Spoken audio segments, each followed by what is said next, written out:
ल, कोरियाली अभिवादनको कलामा डुबौं, जहाँ हरेक नमस्तेको गहिरो अर्थ हुन्छ। यो जानकारीले आवश्यक शिष्टाचार सिकाउँछ ताकि आत्मविश्वासका साथ अभिवादन गर्न सकियोस्। सम्मान देखाउनु भाषा र हावभाव दुवैमा हुन्छ। ल, साथीहरूबाट सुरु गरौँ है त। आफ्नै उमेरको वा नजिकको साथीलाई भेट्दा नियमहरू एकदमै सरल र सहज हुन्छन्। यो एकदमै मिलनसार र अनौपचारिक तरिका हो र समान उमेरका वा सानालाई भन्दा ठिक हुन्छ।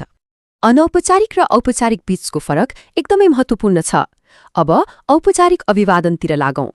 यो अवस्थामा चाहिँ शब्द र व्यवहार दुवैबाट सम्मान देखाउनु एकदमै जरुरी हुन्छ। यो एक मानक औपचारिक अभिवादन हो र सधैँ शारीरिक हावभावसँगै आउँछ र यो दृश्यले त्यसलाई राम्रोसँग देखाउँछ। यहाँ हात मिलाउनुभन्दा निहुरिनु धेरै महत्त्वपूर्ण मानिन्छ। त्यसैले मुख्य कुरा भनेकै झुकेर आफ्नो आदर र सम्मान प्रकट गर्नु हो। तर कोरियाली तरिकामा हात मिलाउँदा सम्मान देखाउने एउटा विशेष शिष्टाचार छ। हेरौँ है त। जब आफूभन्दा ठूलो वा वरिष्ठ व्यक्तिलाई अभिवादन गरिन्छ, यही सम्मानजनक तरिका अपनाइन्छ।